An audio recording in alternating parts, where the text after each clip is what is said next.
So this crazy looking thing right here is the Floatron F1 by Darkflash. This is an MATX case that looks just about as unique as you can get an MATX case to look. And today, we're gonna build a very high power PC in this thing. Before we get started though, today's video is sponsored by Crucial and their P510 Gen 5 NVMe SSD. If you're the type of person who likes to maximize the amount of performance you are getting while not blowing your entire budget on one item, then this is the drive for you. With read and write speeds of up to 11,000 and 9,500 megabytes per second, the P510 is blazing fast. Reduce your CPU overhead and speed up load times while also improving your streaming performance?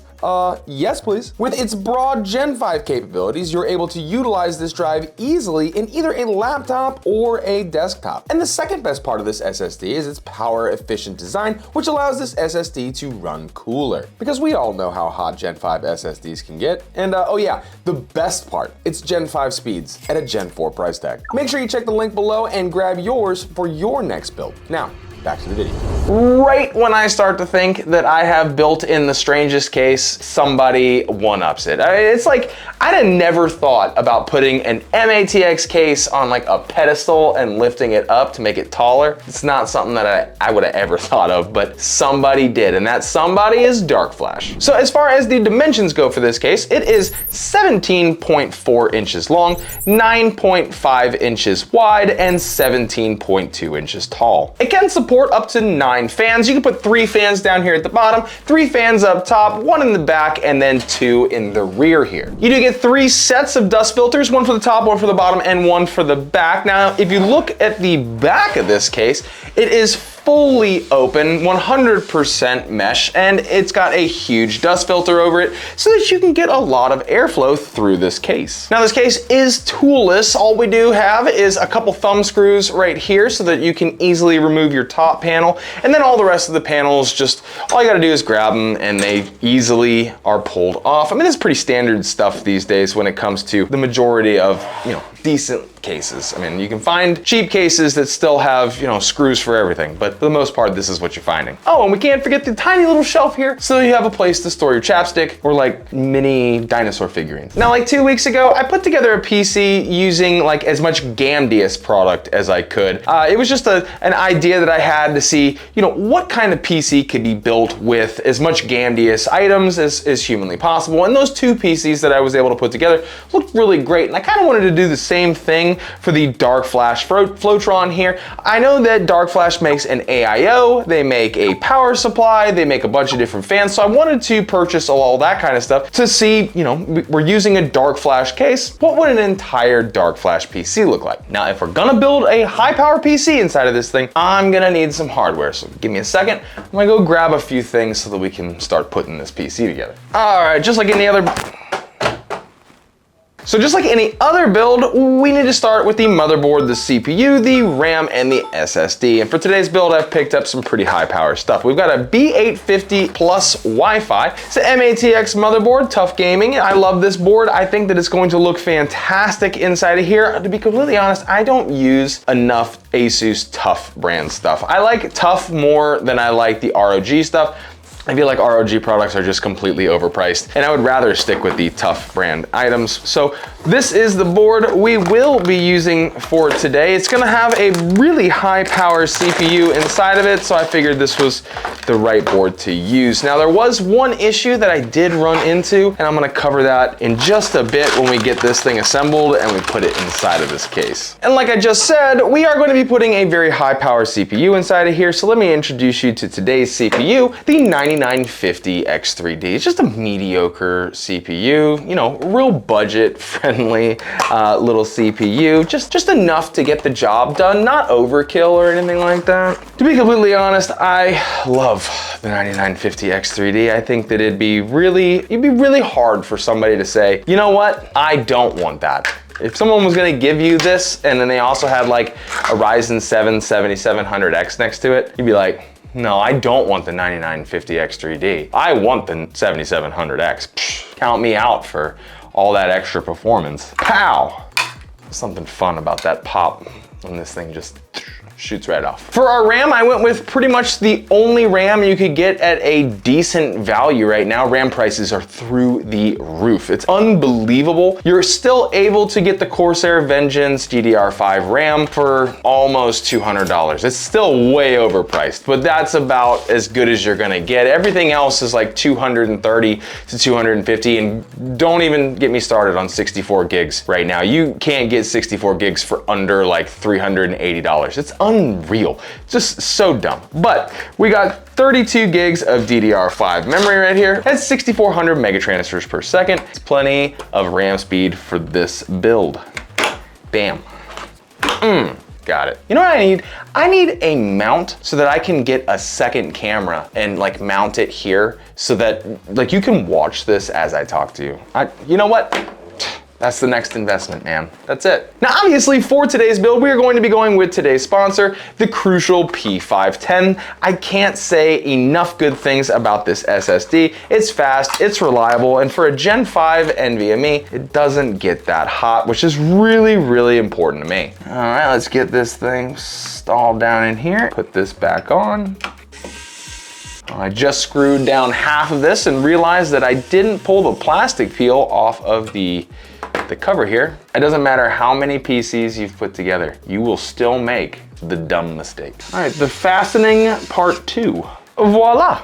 She is done. Let me clear this off, and then we can get the mounting hardware for our CPU cooler. All right, so to cool our beast mode 9950X3D, I did pick up this DV360S. This is their 360 millimeter AIO. It should do a fantastic job of keeping this CPU cool. Plus it has an LED screen on it so that we can customize it and add a little bit more fun to our already interesting looking case. We're trying to keep up with the really cool design. And I feel like this CPU cooler is gonna do exactly that. But before we fasten the AIO to the board, we're just gonna put the mounting hardware down so that way we can add that on. We can add the AIO onto it later. Instructions. All right, it's been a long time since I have worked with an AIO that actually uses the included clips that come on the motherboard already. Usually you remove those and add in like their mounting stuff, but you do for the Intel, but for AMD, it does clip on, which I don't know if I'm a huge fan of that, but I mean, we'll test thermals later. So I guess we're just gonna get on that. But that means we can go ahead and put this board inside of this case right now. I forgot we're gonna have to add a couple standoffs here because we don't have all of the standoffs needed for this board. You know what's really weird? Generally, when I record, I have to try to like time it because my kids are at home and they're like screaming at each other all the time because they're 3 and 6 and that's what 3 and 6-year-olds do. My wife took the kids out, so it's dead quiet in this house. Totally not used to that. All right, how are we looking? Oh, that's pretty. Let's go ahead, lay her down.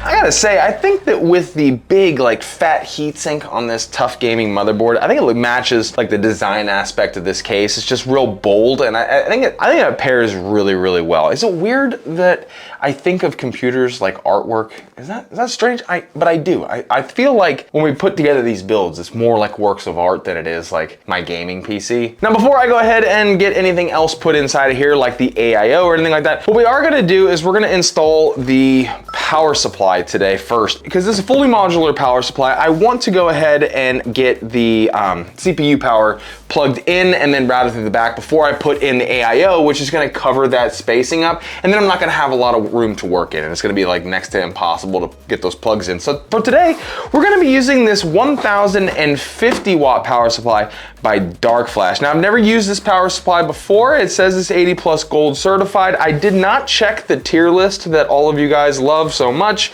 but we are, like I said, this is as much Darkflash as possible, and they sell power supplies. So we're gonna give this power supply a good try, and we're gonna push it pretty hard later on, and we're gonna see just how well this thing can perform. But before we go ahead and get the power supply mounted, I am gonna go ahead and get the cables plugged in here. If I can find them. There's one and two. Now I'm sure some of you guys have noticed that over the last few weeks, as I've been putting together more and more M-ATX cases, I'm not using cable extensions in those builds. And the reason I'm not using cable extensions is when it comes to a small build, probably not like this one. I probably could get away with cable extensions in this case, but when it comes to small cases, those extra cables are unnecessary. You're gonna be shoving those things in there anyways and adding in more filler, you know, cables just to kind of try to cram in there. It's not worth it. There's one and two.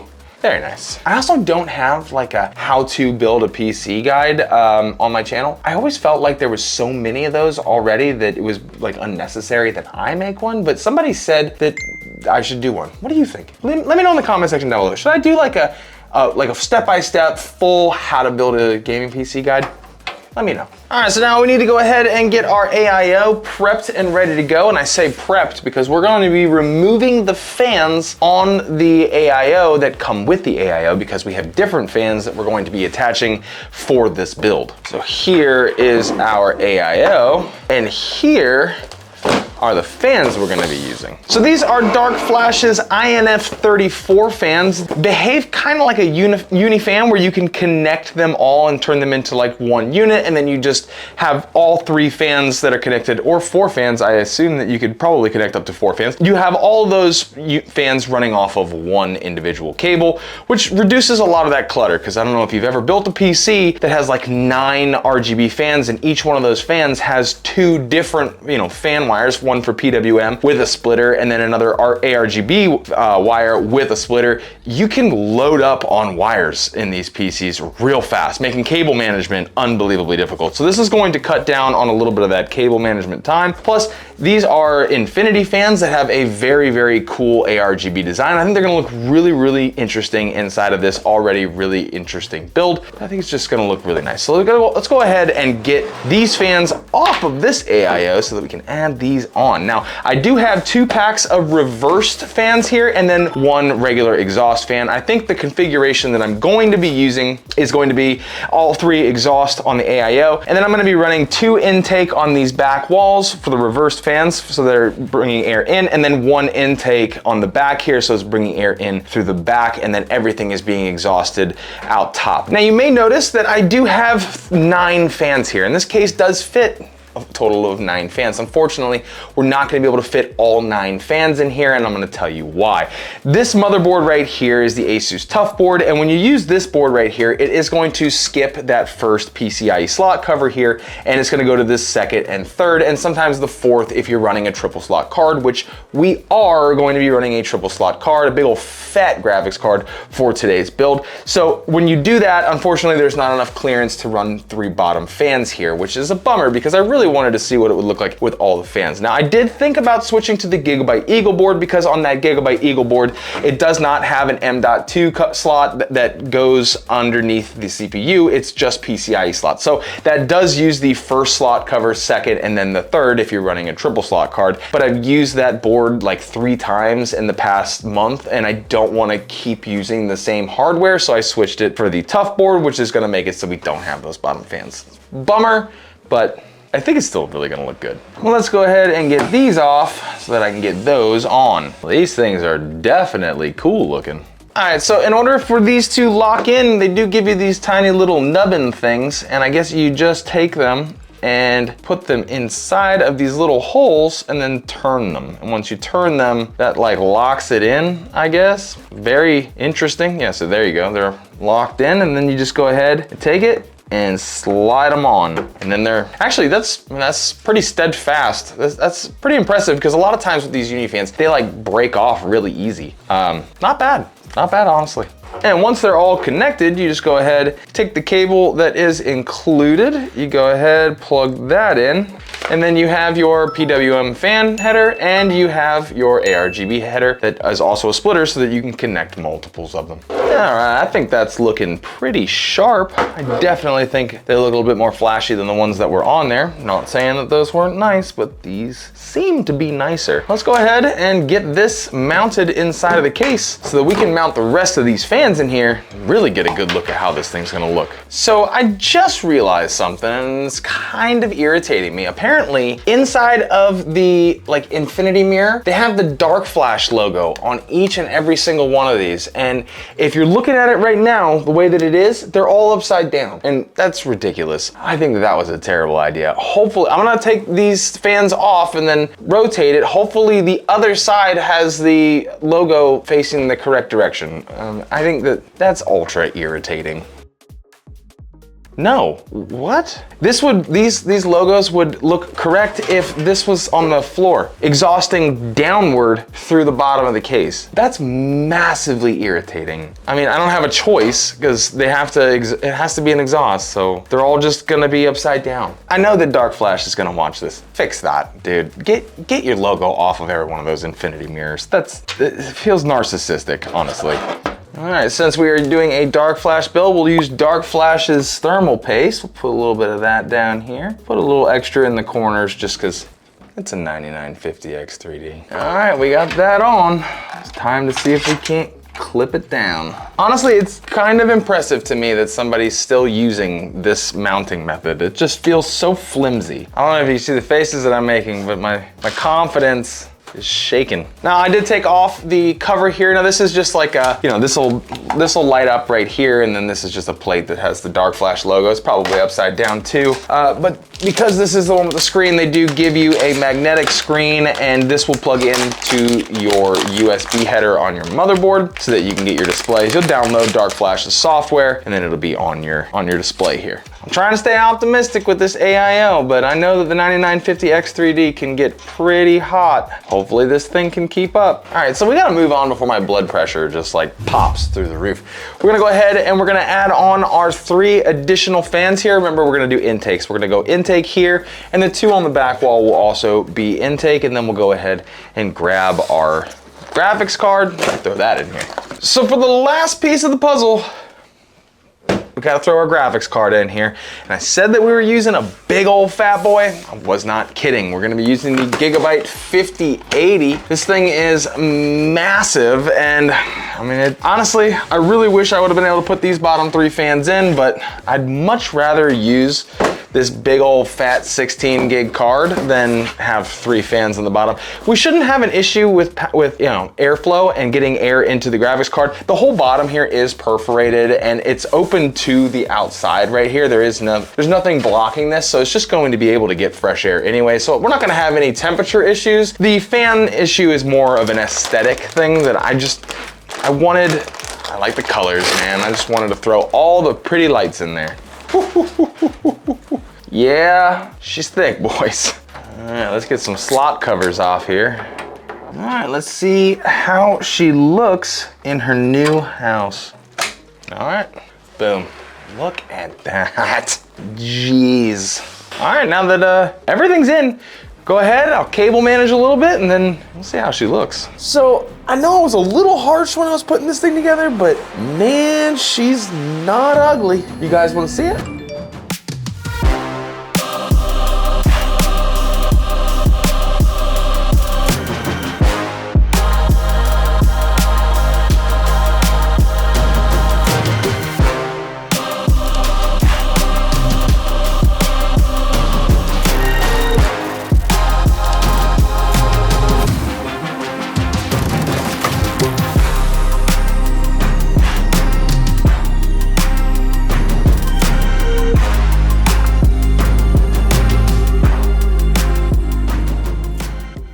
Obviously, this is a very niche case. You can get an MATX case and it can house all of this stuff just fine. Getting something like this is because you want something a little bit more unique. Now, don't get me wrong, I like it. I think it looks really cool. I don't think that I would personally want it for my setup, but I can absolutely see why this would be an eye-catching case that other people would want to go ahead and purchase. Now, I did run a bunch of tests on this system just to kind of see what temperatures would look like, and surprisingly, the temperatures were actually really good, even with the CPU cooler. And we all know I was pretty harsh on the CPU cooler, but it actually was surprising. Now for our graphics card, I did run FurMark for a little while just to see how hot I could get this card, because I was thinking that because the card is pretty low to the bottom of the case here, that we may see a slight increase in temperatures. But because the bottom of this case is completely perforated and it, like, you know, travels down into this bottom chamber, and the bottom chamber here is also perforated, we're getting a massive amount of airflow. This graphics card is able to suck in a whole bunch of fresh air, which made it so that the FurMark run, we only got a max temperature of 66 degrees Celsius on the card,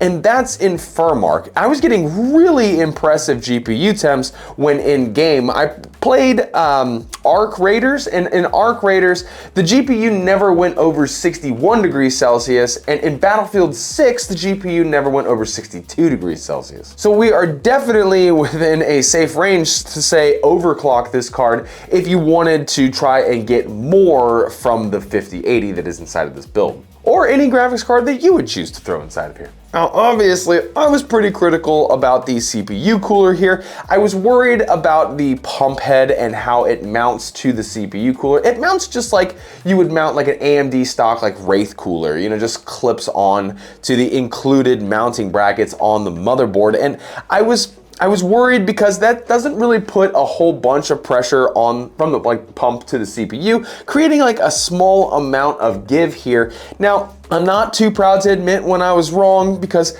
we actually are getting pretty decent cooling from this AIO. When I did my Cinebench R23 run, the max CPU temperature that we were able to get was 82 degrees Celsius. And when we jumped into Arc Raiders, the max CPU temp ended up only coming out to 73 degrees Celsius, and the max temperature I was able to see in Battlefield 6 was 79 degrees Celsius. And I do not know if you have played Arc Raiders or Battlefield 6, but those two games will beat up a CPU, and you can get some really hot CPU temperatures, especially Battlefield 6. And to get those types of temperatures with this CPU cooler is fantastic. Those are wonderful, acceptable temperatures for this CPU. So now let's talk about these fans. I like the fans. I think the fans are really nice. I love the RGB. I think it looks very unique, and trust me, unique in this line of work is always welcome, because then I get to show it to you, and that's important. I want to show you how everything looks, especially when it's different from what everyone else is making. I like the way that they connect the Unifan design with the one cabling. That is really, really great. I'm just not understanding why you had to put your logo on every single one of these infinity mirrors, especially if they're also going to be upside down if you decided to mount it to your AIO. I think that if, at the very least, if you were gonna still do this, make the other side of the fan the opposite direction so that they could at least be right side up, because I think I'm having a hard time not seeing it. And honestly, after putting this whole thing together and seeing how well it functions, my only real problem is those fans. Everything else looks great. Obviously, the case is super niche. You would definitely want to get just this case. This would have to be something that you really love. But other than that, everything else inside of here is great. I ran FurMark and Cinebench R23 at the exact same time, pegging the GPU and the CPU at 100%, and our power supply didn't hiccup for a second. We had all the power we needed. So the power supply in here is functioning properly. I think that for as much dark flash as I could put inside of one build, this thing is pretty awesome. Now, if you did have a little bit of fun here with me today, please consider hitting the subscribe button. It means the world to me. I love making new friends. Remember, if you really love this channel, I do have a membership program, and you can join the YouTube membership program. It directly supports the channel and everything that we do here, making it so that I can make more builds for you. And remember that no matter where you are in the world, I hope that you are having the most fantastic day, and I'm gonna see you right here for the next video.